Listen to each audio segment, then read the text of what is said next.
नमस्कार,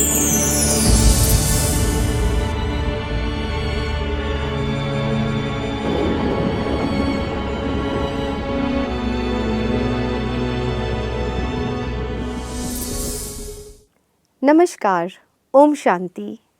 श्राद्ध के दिन चल रहे हैं और बहुत सारी परंपराएं, बहुत सारी विधियां हैं जिनके बारे में हम गहराई से नहीं जानते कि हम ये सब क्यों करते हैं। बहुत सारी कथाएं हैं, कहानियां हैं। तो आइए दीदी जी से आज जानते हैं। तो दीदी, हमारे इस एपिसोड में श्राद्ध की जो हम बात कर रहे हैं उसमें आपका पुनः स्वागत है। ओम शांति। ओम शांति। तो दीदी, जो हम विधियां समझ रहे थे श्राद्ध की आपसे, उसमें एक शास्त्रों में एक बहुत सुंदर कोई कथा है आत्मदेव और धुंधली की। जी, उसके बारे में थोड़ा हमें बताइए। बहुत सुंदर कथा है ये जी। और उसके पीछे का रहस्य बहुत सुंदर है। अच्छा। कहा जाता है कि आत्मदेव नाम का एक ब्राह्मण था। अच्छा। और वो ब्राह्मण को कोई संतान नहीं थी। उसकी वाइफ थी धुंधली, जिसका अच्छा। नाम था धुंधली। तो उसको लगा कि भाई संतान तो होनी चाहिए, नहीं तो हमारा श्राद्ध कौन करेगा। अच्छा। तो ये सोच करके वो बड़ा दुखी हो गया। अच्छा। और दुखी होकर के उसने सोचा कि इससे तो जीवन त्याग कर देना ही अच्छा है। अच्छा। तो वो अपना जीवन त्याग करने के लिए नदी के तरफ जाने लगा। अच्छा। तो नदी से उसी समय एक महात्मा जी स्नान करके निकले। अच्छा। और जब स्नान करके निकले तो नेचुरल है कि उन्होंने इस आत्मदेव को देखा तो पूछा, कहाँ जा रहा है तो उसने अपनी व्यथा बताई कि भाई मुझे कोई संतान नहीं है और जो है उस कारण से मैं बहुत दुखी हूँ और मैं अपने जीवन को अंत करने जा रहा हूँ। जी। अगर आपकी कोई कृपा हो और आप कुछ कर सकते हो हमारे लिए, हाँ। कि हमें संतान प्राप्ति हो, तो ऐसा कुछ कीजिए। अच्छा। तो जब इनकी बातें सुनी महात्मा ने, तो महात्मा ने अपनी तपस्या के बल से एक फल जो था, अच्छा। उसमें अपनी तपस्या की शक्ति भर करके कहा कि ये फल जो है आपकी पत्नी को खिला देना। अच्छा। तो आत्मदेव तो बड़ा प्रसन्न होकर फल लेकर के गया और अपनी पत्नी को दिया, धुंधली को, कि ये फल तुम खा लो। अब उसकी पत्नी जो थी वो इतनी बॉडी कॉन्शियस थी कि उसने सोचा कि मैं ये फल खाऊंगी और मुझे बच्चा होगा, अगर प्रेग्नेंट हुई तो नेचुरल है कि मेरा शेप बिगड़ जाएगा। अच्छा। मेरा वो शेप नहीं रहेगा, मेरा शरीर विकृत हो जाएगा, है ना। अच्छा। इस तरह के विचार आए उसको। ओके। और ये विचारों के कारण उसने सोचा कि मैं ये फल जो है मेरी बहन को दे देती हूँ। अच्छा। तो वो अपनी बहन के पास जाती है और उसको कहती है तुम ये फल खा ले। ओके। अब उसकी बहन उस समय ऑलरेडी प्रेग्नेंट थी, तो उसने सोचा मैं प्रेग्नेंट हूँ ही और ऊपर से ये फल खाऊंगी तो वो तो ठीक नहीं होगा। वो ऑलरेडी प्रेग्नेंट थी? हाँ। अच्छा। लेकिन उसने बताया नहीं कि मैं प्रेग्नेंट हूँ। अच्छा। तो उसने फल तो ले लिया, लेकिन उसने सोचा कि अभी क्या करूँ इस फल को मैं। ओके। तो फिर उसने जो है वही धुंधली के पास में ही एक गाय थी। अच्छा। और वो गाय को भी कोई संतान नहीं थी। अच्छा। तो उसने उस गाय को खिला दिया। अच्छा। वाह। है ना। तो गाय को जैसे ही वो फल खिला दिया तो कहा जाता है फिर गाय को बच्चा हुआ। अच्छा। और वो ह्यूमन बच्चा था। अच्छा। लेकिन उसका कान जो था वो गाय की तरह था। ओके। इसलिए उसका नाम पड़ा गोकर्ण। गोकर्ण। हाँ। अच्छा। और इधर धुंधली की बहन ने भी एक बेटे को जन्म दिया। ठीक है। और उसने धुंधली को आकर कहा कि ये लो, तूने जो फल दिया था ना उसी का ही ये बेटा है। उसने अपना बच्चा उसको दे दिया उसको। अच्छा। क्योंकि उसको भी नहीं चाहिए था बच्चा। अच्छा। और धुंधली ने कहा ये फल खाना तुम, हाँ। और ये फल से जो बच्चा होवे वो मुझे दे देना। अच्छा। ओके। तो उसने जो है वो बच्चा उसको दे दिया। ठीक है। अब वो बच्चा जो था धुंधली के पास हाँ जो जी। बच्चा आया तो हाँ। धुंधली ने उसका नाम रखा धुंधकारी। अच्छा। और वो धुंधकारी बड़ा उत्पात मचाने वाला था। जैसा बहुत, नाम। हाँ तो बड़ा उत्पात मचा करके चोरियां करना, बुरे काम करना, अच्छा। ये सब करने लगा। अच्छा। और इधर जो गोकर्ण पैदा हुआ था, वो गाय को, वो क्योंकि महात्मा की तपस्या का फल था वो, हाँ। तो कहा जाता कि वो सत्संग करता था, आध्यात्मिक ज्ञान का प्रचार प्रसार यही सब करता था, उसी में जैसे उसका मन रमा रहता था। अच्छा। है ना। फिर कहा जाता है कि एक दिन ये धुंधकारी ने राजा के महल में चोरी किया। अच्छा। और चोरी करके जो सारा खजाना उसने लूटा था, तो वो खजाना लेकर के 5 वेश्याओं के पास गया। अच्छा।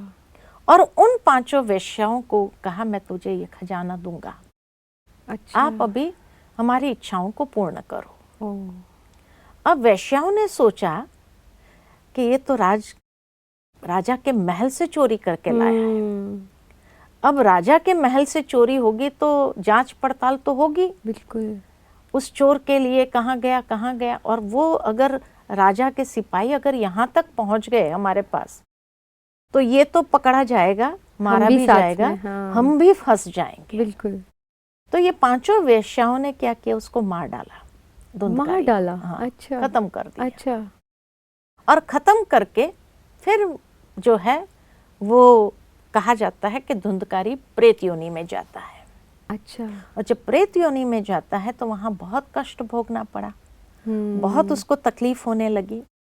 और तकलीफ होने लगी तब वो गोकर्ण को याद करता है प्रेत योनि से। अच्छा। और उसके सपने में आकर के उसको कहता है कि गोकर्ण, प्लीज तुम मेरा उद्धार करो, मुझे इस प्रेत योनि से मुक्त करो। अच्छा। तो कहा जाता है कि गोकर्ण ने 7 दिन की कथा रखी और 7 दिन उसने गीता का ज्ञान सुनाया। अच्छा।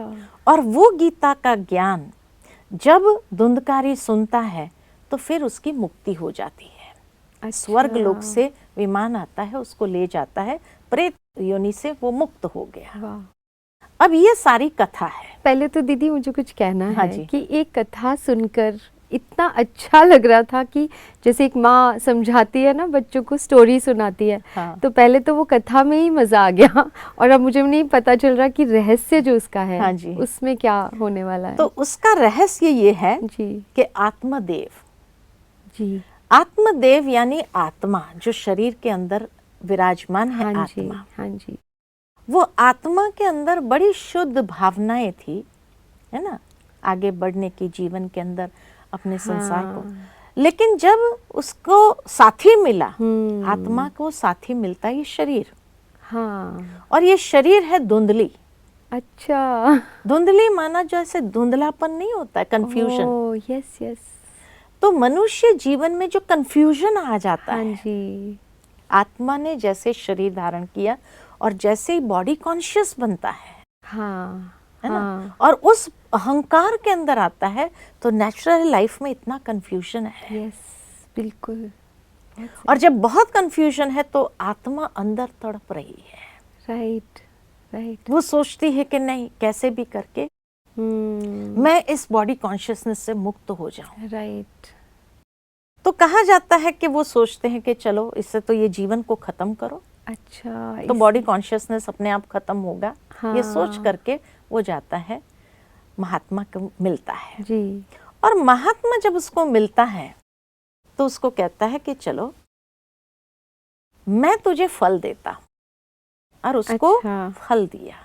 ठीक है, कि तुम ये फल अपनी वाइफ को देना, हाँ, वो स्वीकार करे और तुझे संतान उत्पत्ति होगी। ठीक है। और इसीलिए आत्मा प्रसन्न हो गई उस फल को प्राप्त करके कि चलो अब तो मेरे जीवन के अंदर बहुत खुशहाली होगी, प्रसन्नता होगी। तो वो महात्मा कौन है?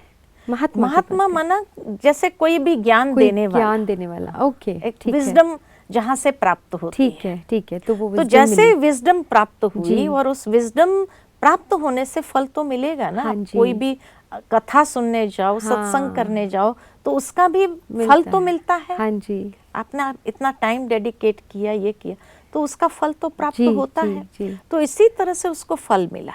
ठीक है। और वो धुंधली को आकर के वो फल देता है। ओके। लेकिन उसके अंदर इतना बॉडी कॉन्शियसनेस, हाँ। तो उसने सोचा कि भी फल खाऊंगी तो मेरा बॉडी शेप खत्म हो जाएगा, मेरी सुंदरता खत्म हो जाएंगी, हाँ। और इसीलिए मैं कैसे ये फल खाऊं। हाँ। तो मनुष्य को सबसे बड़ी जकड़न अगर है आज की दुनिया में, वो है बॉडी कॉन्शियसनेस। वो अपने हेल्थ कॉन्शियसनेस को लेकर के, अपने फिगर कॉन्शियसनेस को लेकर के हर बात में इतना जैसे कि कॉन्शियस हो जाता है कि नहीं ये नहीं मतलब एवरीथिंग आज सब कुछ रिवॉल्व करता है बॉडी पर। यस, है ना। बाहरी तो देखो सुंदरता कथा के अंदर भी कितनी अच्छी बात बहुत बताई अच्छे गई से बताई है ना। अब ले तो लिया उसने हाँ, फल अपने पति से, हाँ, आत्मदेव से, लेकिन उसने अपनी बहन को जाकर के दिया कि तुम ये फल खा लेना, हाँ, और जो बच्चा होगा मुझे दे देना, हाँ, है ना, हाँ, ताकि मेरा फिगर बिगड़े नहीं, मुझे बच्चा भी मिल जाए। हाँ, और हाँ, ठीक है। तो अपनी बहन को दिया। अपनी बहन हाँ, वो तो पहले से प्रेग्नेंट थी, हाँ, है ना, तो इसलिए उसने वो गाय को खिला दिया, हाँ, और गाय को बच्चा हो गया हाँ, गोकर्ण। ओके। कि बच्चा हुआ इंसानों जैसा, लेकिन उसके कान खाली गाय के जैसे थे, इसीलिए नाम दिया गोकर्ण। और क्योंकि वो स्पिरिचुअल विजडम से पैदा हुआ था, राइट, जो कहते हैं ना नया बर्थ होता है स्पिरिचुअल विजडम से। Yes, yes. तो जो स्पिरिचुअल विजडम से बर्थ हुआ उसका, तो इसीलिए उसको आध्यात्मिकता बहुत पसंद थी। अच्छा। दूसरी बात कहा जाता है कि गोकर्ण जो है ये शिवजी का नाम है। अच्छा। शिव का लिंग है कर्नाटक डिस्ट्रिक्ट में। ओके। कर्नाटक में एक डिस्ट्रिक्ट है जहां पर हाँ जी। ये गोकर्ण का मंदिर है। अच्छा। ओके। और गोकर्ण के मंदिर में शिवलिंग है, उस शिवलिंग को ही गोकर्ण कहा गया है। अच्छा, माना शिव का ही दूसरा नाम। शिव के तो बहुत नाम है। हाँ जी। तो शिव का ही दूसरा नाम है गोकर्ण। अच्छा, है ना। ओके। अब यहाँ जो बच्चा पैदा हुआ धुंधकारी, हाँ, धुंधकारी माना तूफान मचाने वाला, बिल्कुल।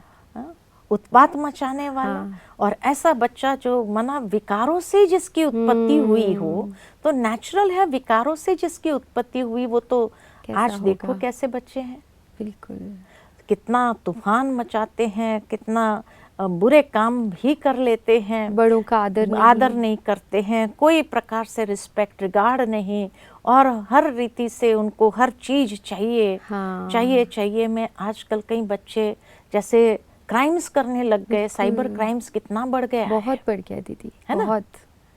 तो ऐसे ही ये धुंधकारी है। अच्छा, ठीक है। अब ये धुंधकारी जो था यानी इतना उत्पात मचाने वाला, बुरा करने वाला, अब उसको कोई रोकने टोकने वाला कोई नहीं है। अब तो नेचुरल है कि वो राजा के महल में चोरी करता है। और बढ़ गई उसका क्राइम, और बढ़ गया।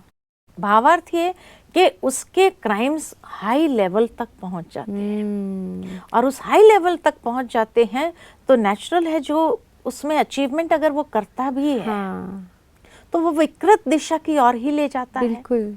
इसीलिए वो वैश्याओं के पास जाता है। तो 5 वैश्याओं के पास गया।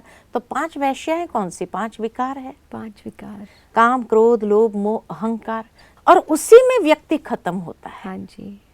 और जब व्यक्ति खत्म होता है, धुंधकारी खत्म हो गया, उसको मार डाला, विकारों ने उसको खत्म कर दिया। अच्छा। विकारों से व्यक्ति कभी उभरता नहीं है। हाँ, वो खत्म ही हो जाता है जी, है ना जी। तो जब वो खत्म हो गया तो प्रेत योनि में गया।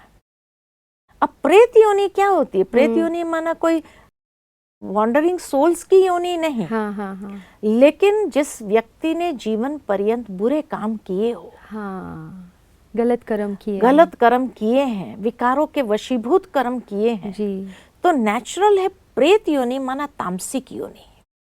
अच्छा। जहां और उसकी गिरावट होती है, इतनी अशुद्ध योनि, यानी मनुष्य जीवन में होते हुए अशुद्धि जहां भरपूर हो, ओके, ऐसी अशुद्ध योनि में जन्म लेता है, तो प्रेत योनि में पहुंच जाता है। अच्छा।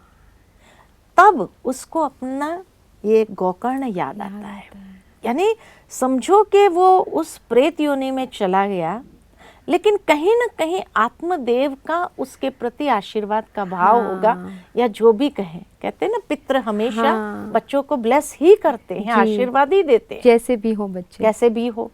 तो ये आशीर्वाद उसको स्मृति दिलाता है, अच्छा, कि तुम गोकर्ण को याद करो। ओके, इसलिए वो गोकर्ण को याद करता है और कहते हैं मेरी मुक्ति करो, ओके, इस तामसिक योनि से मुक्त करो। ओके। तो नेचुरल है कि जो आज गिरते गिरते गिरते गिरते कलयुग में इतनी तामसिक योनियों में चले गए हैं,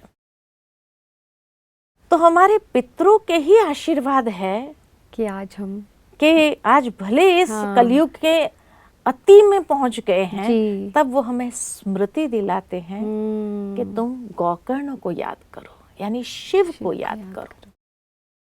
और परमात्मा शिव को जब याद करते हैं तो कहते हैं कि परमात्मा शिव हमें अनेक प्रकार के बंधनों से मुक्त करने के लिए गीता का ज्ञान सुनाते हैं। अच्छा। इसलिए गोकर्ण ने 7 दिन गीता का ज्ञान सुनाया और बड़ी रिलीजियसली, बहुत सिंसियरली धुंधकारी वो गीता का ज्ञान सुनता है।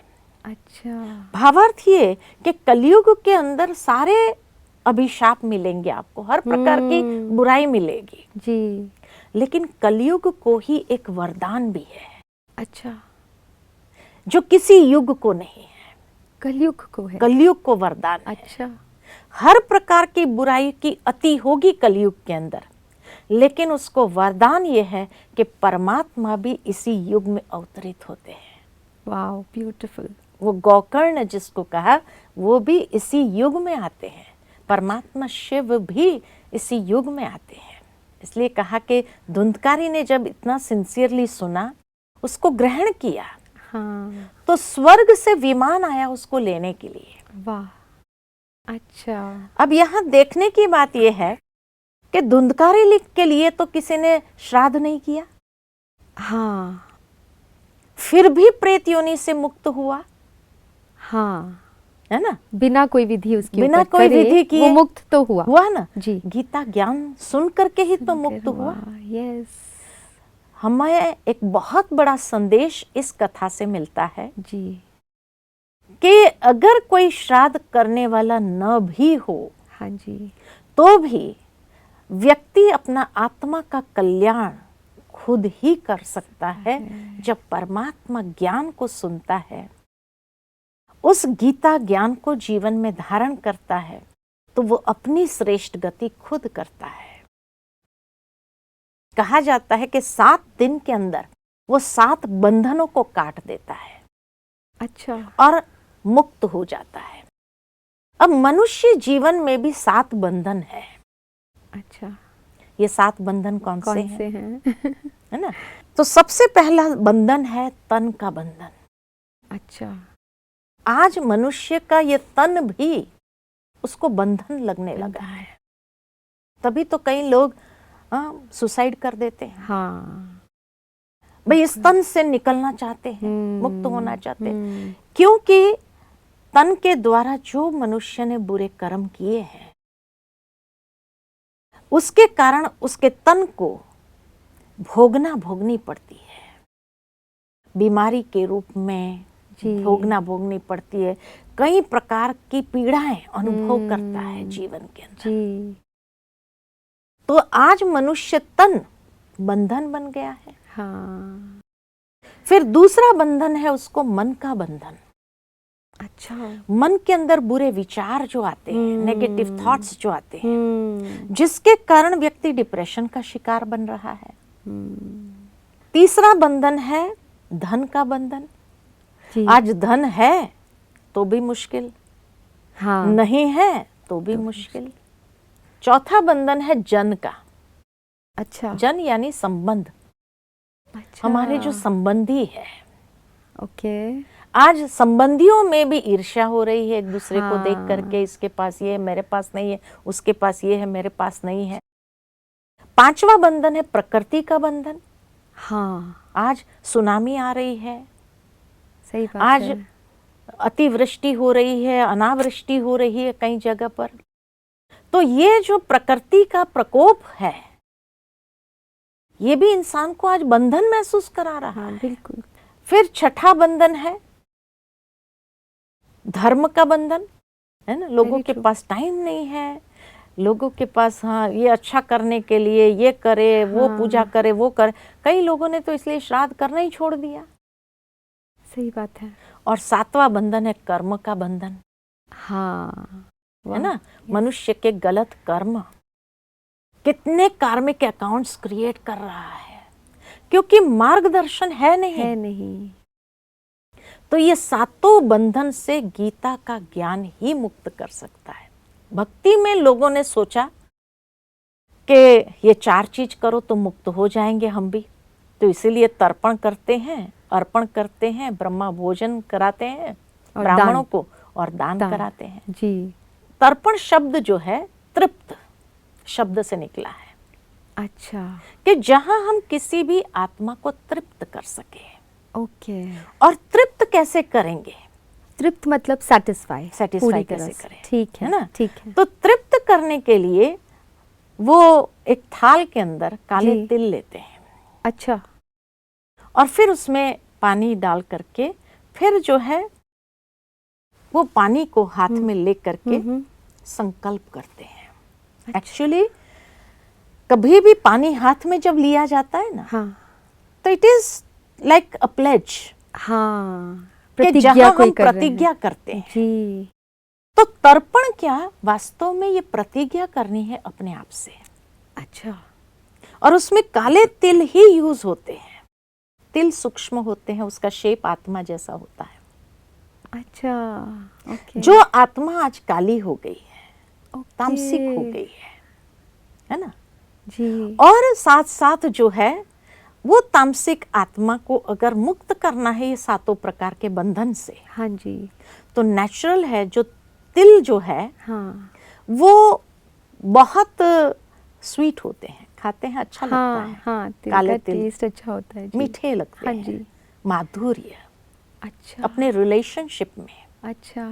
अपने संबंधों में माधुर्य ले आओ सबके साथ। अच्छा। तब आत्मा उस तामसिकता से सात्विकता की ओर जाएगी। ट्रांसफॉर्मेशन। तो उसके लिए माधुर्य चाहिए। हाँ जी, डेफिनेटली। दूसरा कहा जाता अर्पण। अर्पण यानी कि जो हमारे पूर्वजों को या हमारे माता पिता को जो भोजन बहुत प्रिय था, हाँ, श्राद्ध में वो बनवाया जाता है जो उनको पसंद था जी, तो वो अर्पण करना है। हाँ। अच्छा, किसको अर्पण करना है? तो 3 को अर्पण करने के लिए कहा जाता है। हाँ, पंडित। कौवा होता है, हाँ, ओके। दूसरा कुत्ता होता है और तीसरी गाय होती है। गाय। तो कौवे को इसलिए बुलाते हैं क्योंकि रामायण के अंदर आता है काकभूषण। अच्छा। जो सीता जी को जब रावण उठा करके ले गया जी, तो उस समय जटायु, हाँ, तो जटायु माना काकभूषण, उसकी रक्षा करने आता है। अच्छा। इसीलिए सोचते हैं लोग कि अगर उसने उसकी रक्षा किया तो ये कौवा भी जब खाता है तो माना हमारे अंदर की भावनाओं की रक्षा हमारे पूर्वज करते हैं। अच्छा, इसीलिए ये प्रतीक रूप है। अच्छा। दूसरा जो कहा कुत्ता को खिलाते हैं, कुत्ता यानी वफादारी का प्रतीक। ओके। इसीलिए दिखाते कि पांडवों के साथ स्वर्ग में कुत्ता गया था। हाँ, वो अंत तक हमें नहीं छोड़ता है, इतनी वफादारी उसकी होती है। यस। और तीसरा गाय को खिलाते, गाय के अंदर 33 कोटि देवताएं समाये हुए हैं, ऐसे कहते हैं जी। तो जैसे ये ऋण जो देव ऋण है हमारा, हाँ, उसके लिए भी माना जाता है, गाय को खिला, इसलिए गाय को खिला जी। तीसरा जो ब्रह्मा भोजन है जी, कि ब्राह्मणों को खिलाते हैं, तो ब्राह्मणों को खिलाने से उसका जैसे आशीर्वाद मिलता है, ये समझ करके वो ब्राह्मणों को फिर उसके बाद दान करते हैं। अच्छा। तो सोचते हैं कि जो जहाँ भी आत्माएं गई है, हाँ, तो नेचुरल है हमने जो खिलाया, ब्राह्मणों को तृप्त किया, वो उनको पहुँचता है।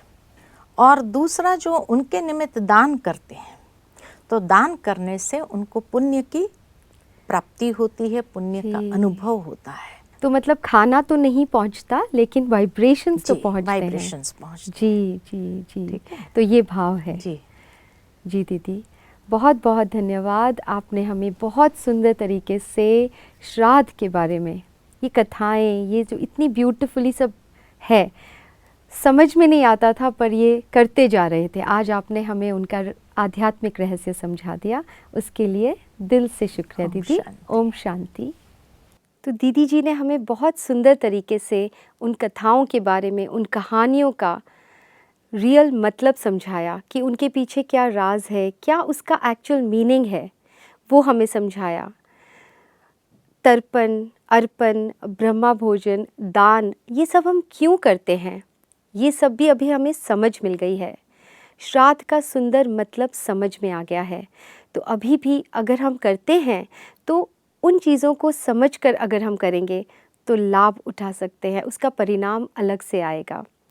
तो करनी है, सारी विधियां करनी है, परंपराएं निभानी है, लेकिन अगर उनके आध्यात्मिक रहस्यों को समझेंगे तो वो ज़्यादा लाभ मिलेगा हमें। ऐसी चर्चाएं हम आगे भी करते रहेंगे। तब तक के लिए ओम शांति।